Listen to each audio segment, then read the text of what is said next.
Tranvías, trenes ligeros, metros, sí, sabemos que todos y cada uno de ellos los necesitamos en nuestras ciudades, pero ¿para qué sirve cada uno de ellos y cuál es su diferencia? ¿Mi ciudad necesita un tren ligero o un metro? Bueno, pues muchas son las dudas y por eso esta vez traemos para ti la guía de los sistemas ferroviarios. Y sí, dije traemos porque ahora no venimos solos, y es que para esta vez necesitamos compañía, y qué mejor que la de Mati en la ciudad. Saludos público Urbanópolis, mi nombre es Matías y tengo un canal de YouTube llamado Mati en la ciudad, donde descubrimos las historias de las ciudades, exploramos cómo funcionan y nos imaginamos cómo pueden ser en el futuro. Todo esto con un enfoque bastante centrado en la movilidad urbana, por lo cual Urbanópolis me pidió si podía ayudarle en este video, además del hecho de que, aunque soy argentino, vivo en Alemania y eso quiere decir que tengo acceso fácil a bastantes medios de transporte muy interesantes como por ejemplo el Stadtbahn. Así que esto es Urbanópolis y bienvenidos.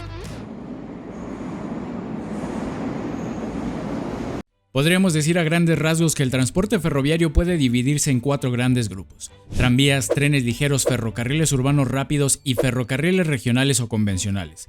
Y las principales diferencias o características que tienen entre cada uno de ellos son otras 3: la separación o el derecho de vía, la tecnología y diseños de las redes y los trenes utilizados en estos sistemas y la capacidad máxima de pasajeros que pueden transportar.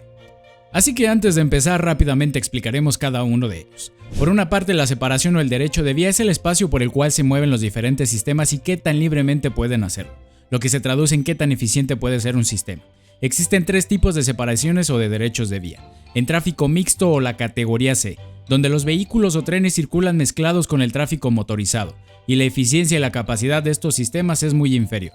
Con carriles o infraestructura dedicada o la categoría B, donde estos carriles ya tienen una separación física con el tráfico motorizado pero aún con interferencia, especialmente en los cruces, y totalmente segregado o la categoría A, en donde existe una completa separación física de los derechos de vía, ya sea por túneles, viaductos o incluso a nivel, y permite la mayor eficiencia y la capacidad de los sistemas. La tecnología y el diseño de los trenes y las redes también influyen en la eficiencia y la capacidad. Por ejemplo, trenes de piso alto como un metro requerirán plataformas de abordaje más altas y una infraestructura más rígida y dedicada, a diferencia de los de piso bajo como los tranvías. El tamaño, la configuración de los trenes o la velocidad máxima a la que pueden operar también los diferencian. El diseño de las redes también caracteriza a los sistemas al proporcionar servicios más rápidos y expresos, o más locales y lentos, o con mayor alcance, frecuencia o cobertura. Y por último, la capacidad máxima de pasajeros que pueden transportar los sistemas es medida en qué tantos pasajeros por hora por dirección puede alcanzar un sistema. Este está directamente relacionado con los puntos anteriores, en donde una mezcla de ellos podrá hacer que un sistema pueda movilizar a un mayor número que otros. Por ejemplo, un metro totalmente segregado con trenes de 8 vagones podrá transportar más pasajeros por hora que un tranvía de 2 vagones en un tráfico mixto. Y bueno, dejando aclarado esto, o más o menos, vámonos directo. El sistema ferroviario más básico que nos podemos encontrar en una ciudad es el tranvía, básicamente el abuelo de todos los demás sistemas. El tranvía nace en el siglo XIX como respuesta al aumento de las distancias caminables y a la población en sí misma, y fueron el principal medio de transporte en las ciudades hasta la década de 1950 aproximadamente. De aquí podemos encontrar 2 ejemplos actuales en los que el tranvía evolucionó. Por una parte, en Estados Unidos, Canadá, Australia, Europa Central y del Este, podríamos decir que la antigua idea del tranvía se mantuvo en algunos casos. Un ferrocarril que circula por las calles junto al tráfico motorizado, con muy poco o sin ningún derecho de vía dedicado y como un medio de transporte que busca conectar los suburbios de las ciudades con el centro y acelerar la caminata ya dentro de estos. La capacidad de estos sistemas es muy baja y utiliza trenes de piso alto en muchos de los casos, aunque cada vez más de piso bajo por la modernización de los diseños. Vamos, prácticamente son una línea de autobús convencional pero sobre rieles. Y ejemplos de ellos los podemos encontrar en Toronto, Zúrich o Praga, por decir muy pocos. Por otro lado, en la década de los 80, Francia reinventó esta receta tradicional y lo convirtió en un transporte más moderno y eficiente. El tranvía moderno ocupó el espacio entre los sistemas lentos como los anteriores y los ferrocarriles urbanos pesados con un derecho de vía propio y semicerrado, y por tanto con una mayor capacidad. Los trenes tuvieron diseños más optimizados y cómodos para el usuario, con piso bajo que a la vez permitieron una mayor capacidad y facilidad de implementarse en entornos urbanos, especialmente en los centros históricos. Pero la diferencia más notable con su antiguo yo es que el tranvía moderno se convirtió en un sistema estructurador para las ciudades medianas, y como su nombre lo dice, muchas de las veces también en un catalizador de mejoras urbanas que daba la impresión de modernidad en una ciudad. Francia está llena con esta variante más moderna en sus ciudades medianas, al igual que España, mientras que en América Latina tenemos el VLT de Río de Janeiro. Y ojo, dato importante, Si bien en español no existe diferencia en el nombre, en inglés y en el contexto norteamericano se les conoce normalmente a los primeros como streetcars, que indican un menor rendimiento que los tranvías modernos. Así como Francia reinventó el tranvía, en parte Estados Unidos hizo lo propio pero con los trenes ligeros. Y es que al ver los altísimos costos de nuevas líneas de metro en sus ciudades, también en la década de los 80 buscaron una opción buena, bonita y barata que sustituyera en cierta medida los proyectos de metro que se tenían por el país. La característica principal de los trenes ligeros es que fueron ideados como sistemas que permitieran una gran flexibilidad. Pueden ir por varios tipos diferentes de derecho de vía en una misma línea. Ir totalmente segregados en túneles, elevados en las áreas más demandadas, parcialmente segregados en medio de avenidas a nivel o incluso mezclados con el tráfico motorizado, con convoyes de 1, 2 o 3 trenes permitiendo el acoplamiento de más, y siendo de piso alto similar a un tren de metro. En teoría, la flexibilidad del tren ligero está hecha para permitir una actualización en el futuro, con una capacidad un poco mayor a los tranvías, gracias al acoplamiento de más convoyes. De hecho, podríamos decir que el tren ligero es un poco como el tranvía, pero con esteroides. Un excelente ejemplo de él lo podemos ver con la línea 1 de Guadalajara, el tren ligero de la Ciudad de México o la mayoría de las líneas del sistema de Los Ángeles. Sin embargo, este es uno de los sistemas más confundidos y ambiguos dentro de todos, y es que la gran flexibilidad que tiene hace que algunos sistemas o líneas se solapen con los sistemas cercanos, como los tranvías o el metro, y que las agencias o las personas confundan su significado en ocasiones. Por ejemplo, en el mismo caso de Guadalajara, si bien la línea 1 es un tren ligero de manual y la línea 2 comparte algunos de los mismos trenes, al ser totalmente subterránea y por lo tanto segregada en su derecho de vía, podremos manejarla más bien como un metro ligero. Un caso muy similar al de Manila, en donde ya desde su primera línea completamente elevada se utilizaron trenes ligeros en un principio, que luego fueron actualizados a trenes más similares a los de un sistema de metro ligero, pero aún se le conoce como el sistema de tren ligero de Manila. O por otro lado, con muchos de los nuevos sistemas de tranvías en Estados Unidos o Canadá como la línea 5 de Toronto o el sistema de Houston, que son conocidos como trenes ligeros, cuando en realidad serían más bien streetcars o tranvías modernos tanto por su derecho de vía o tipo de trenes utilizados. O el mejor de todos, llamar a autobuses disfrazados de tranvía como trenes ligeros. La enorme flexibilidad y el solapamiento del tren ligero con los otros sistemas también llevó a que evolucionara en otros tipos, como el tren tram. Este sistema es un híbrido entre un tranvía y un tren ligero. Bueno, la verdad es que sus nombres son bastante indicativos. Tienen tanto lo mejor de las operaciones urbanas del tranvía como la capacidad y la rapidez del tren ligero. Y el desarrollo de este sistema dual ha sido impulsado por el crecimiento de las áreas metropolitanas y el incremento de los viajes entre las ciudades centrales y las periferias, o las ciudades cercanas. Este tipo de sistemas puede tener una capacidad similar a las del tren ligero o incluso mayores. Puede utilizar los trenes tanto de un tren ligero o tranvía y también puede circular por todos los derechos de vía durante su recorrido, con la capacidad de ir por vías convencionales una vez que sale de las ciudades. Las líneas expresas del tranvía de París son un buen ejemplo de este, como también la línea 1 del sistema de Alicante en España, o el Regiotram que se construye en Bogotá. Sin embargo, Alemania tiene su propia versión bastante particular, pues de hecho la ciudad de Karlsruhe fue quien creó el término y este sistema. Pero qué mejor que explicada por Mati en la ciudad, en vivo y en directo. El concepto de Stadtbahn moderno nace en la década de 1960 como respuesta de muchas ciudades al aumento del conflicto entre los tranvías y el tráfico automotor. Entonces surge la idea de construir túneles por los cuales mandar a los tranvías y que además fueran fáciles de convertir más tarde al estándar de metro pesado. Así nacieron los U-Straßenbahn o tranvías subterráneos que después serían rebautizados como Stadtbahn.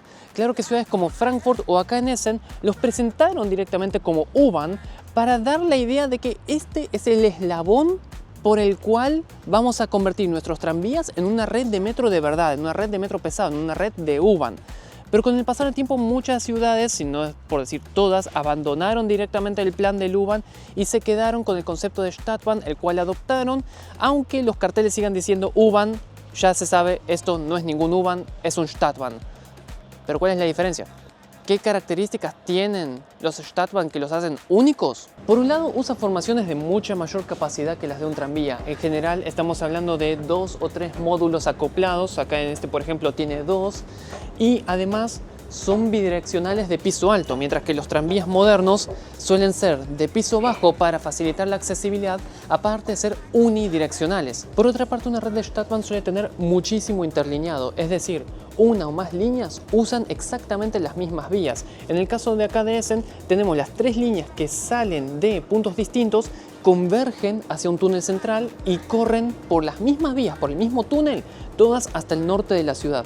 Pero creo que la característica clave es que suelen estar segregados del tráfico automotor a través de túneles o vías aisladas, pero pueden encontrarse tanto cruces a nivel como vías que están directamente sobre la calle. Y esta última cualidad es la que los diferencia del metro pesado. Y así llegamos al metro, el sistema de ferrocarril urbano rápido por excelencia dentro de las ciudades. Nacido a mediados del siglo XIX en Londres con la tunelización de las líneas de ferrocarriles convencionales para permitir una mayor eficiencia, evitando la creciente congestión de la superficie, rápidamente se convirtieron en la mejor forma de movilizar a miles de personas en las grandes ciudades alrededor del mundo. Las características básicas de este sistema es que tienen una gran capacidad. Operan con trenes de piso alto y su derecho de vía es totalmente segregado del tráfico motorizado, ya sea elevado, a nivel o en túnel. Pero para este también es necesario hacer dos distinciones. Por una parte tenemos al metro pesado. Esta versión podríamos decir es la original, es la ideada hace más de 160 años ya, y la que las grandes y pobladas ciudades adoptaron. Por ellas corren trenes de hasta 10 vagones, de piso alto y son el ferrocarril urbano con mayor capacidad de todos. Hoy en día no es tan raro ver líneas asiáticas como la East Rail Line de Hong Kong, que puede movilizar hasta 80.000 pasajeros por hora por dirección, o la línea 4 de Estambul, con sus 70.000. El metro pesado requiere una gran inversión debido a su derecho de vía completamente separado y a grandes estaciones. Por eso se utiliza principalmente en corredores con alta demanda. Y luego tenemos al metro ligero. El metro ligero es prácticamente la fórmula del tren ligero, pero con la diferencia de que el derecho de vía es totalmente segregado en este caso. Normalmente utiliza trenes de hasta 4 vagones y por tanto tiene una menor capacidad que los sistemas de metro pesado. Este tipo de sistemas empezó a ser popular a finales de los 90, en parte por la fácil automatización de estos sistemas y que utilicen otro tipo de tecnologías, como los sistemas VAL de Rennes o Lille en Francia o las líneas guiadas de Japón, que por sus características digamos que caen dentro de un sistema de metro ligero también. Pero lejos de estos, sistemas como el de Copenhague o la línea 3 de Guadalajara son un muy buen ejemplo de este tipo. El último de los sistemas que ya empieza a salir del contexto urbano, son los trenes suburbanos o de cercanías. Este tipo de sistemas conectan las regiones metropolitanas con las periferias o ciudades satélites directamente con el centro de este. Normalmente están totalmente separados en su derecho de vía en el centro de las regiones, pero a medida que se alejan pueden tener algunos cruces. Estos sistemas se caracterizan por largos viajes también, con un gran espaciamiento de sus estaciones, lo que permite una mayor velocidad de operación y de capacidad.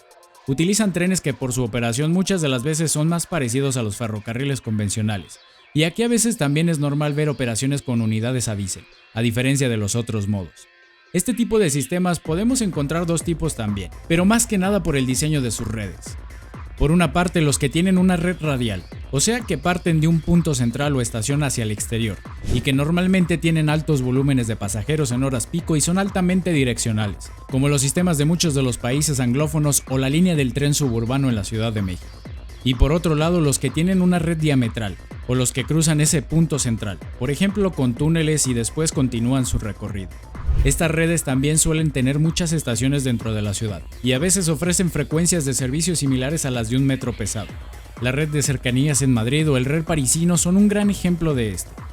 Estos sistemas también pueden solaparse con otros, o ser un poco ambiguos dependiendo del contexto. Por ejemplo, la reciente línea del interurbano Ciudad de México-Toluca podría ser considerada una línea más suburbana por el enorme contexto urbano de la Ciudad de México, o nuevamente como Alemania, que nos presenta una variante más interesante de este modo.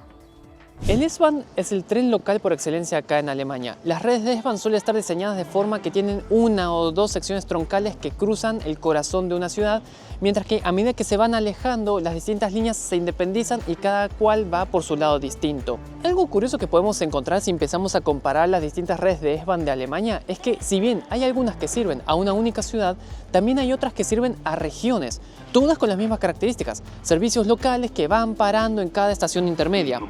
Acá, por ejemplo, este S-Bahn en particular pertenece al S-Bahn Rhein-Ruhr.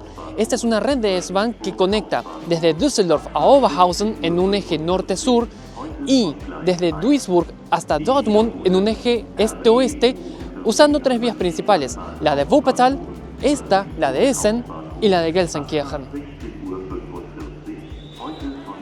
Igual a diferencia de lo que mucha gente cree, no todas las regiones de Alemania tienen S-Bahn.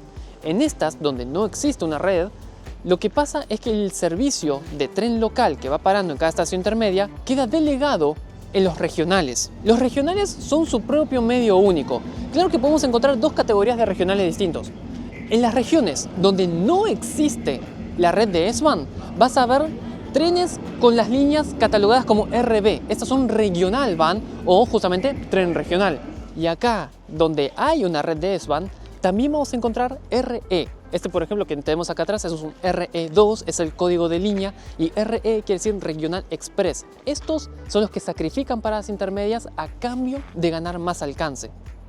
A partir de aquí ya salimos del contexto urbano y las tres características que diferenciaban a los sistemas urbanos como la capacidad, el derecho de vía y el tipo de tecnología usada ya no aplican tanto.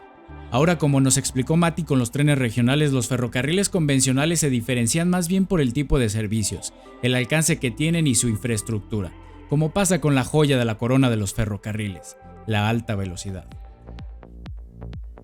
La alta velocidad. Nada como tomar un café, leer algo o disfrutar el paisaje mientras vas a 300 km por hora. Claro que el criterio para definir si un tren es de alta velocidad o no es tanto su capacidad de llegar a 300, a 330 o a lo que sea, sino que es su velocidad de operación. O sea, por ejemplo, si tenés un tren como este, el ICE, la insignia de la Deutsche Bahn, que alcanza los 300 km por hora, pero va por una ruta que su máxima es 160, no sería un tren de alta velocidad, sería a lo sumo un larga distancia. Ahora, ¿por qué tendrías un tren como este de alta velocidad yendo solamente a 160? Ahí ya depende un poco más de la infraestructura, sí, porque acá en Alemania el problema que tenemos es que aunque tenemos muchos trenes capaces de llegar a alta velocidad, la velocidad máxima de este en particular son 330 km por hora, esa es una velocidad a la que acá en Alemania no llega. Llega cuando circula por Francia, llega cuando circula por Bélgica, por Países Bajos. Acá en Alemania la velocidad máxima, sí, 300 km por hora. Ahí desapareció. Se fue para allá. Acá en Alemania la velocidad máxima es 300 km por hora, pero el problema que tenemos es que no tenemos tantas vías exclusivas de alta velocidad. Entonces, fíjate, el ICE está compartiendo la misma vía por la que pasa un regional. Comparte la misma vía por la que pasa un S-Bahn. Entonces, el ICE, el problema que tiene acá en Alemania es que a pesar de tener la capacidad de llegar a alta velocidad, no tiene tantos trayectos por los cuales sí la alcanza. Igual, si vas a mandar un ICE es porque en algún punto de su recorrido vas a alcanzar los 250, los 300 km por hora. O sea, hay líneas de alta velocidad acá en Alemania, aunque sean las menos.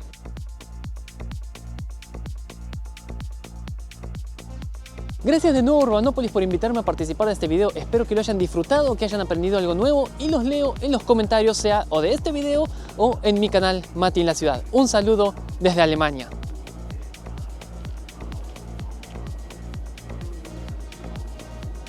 Y gracias a Mati por enseñarnos la experiencia alemana y con las excelentes explicaciones a nivel de calle, o más bien de andén, que sin ellos este video hubiera sido imposible. Así que si eres igual de friki que los dos para los trenes, el transporte público y los sistemas ferroviarios, te recomiendo que los sigas. Y ahora sí, hasta la próxima.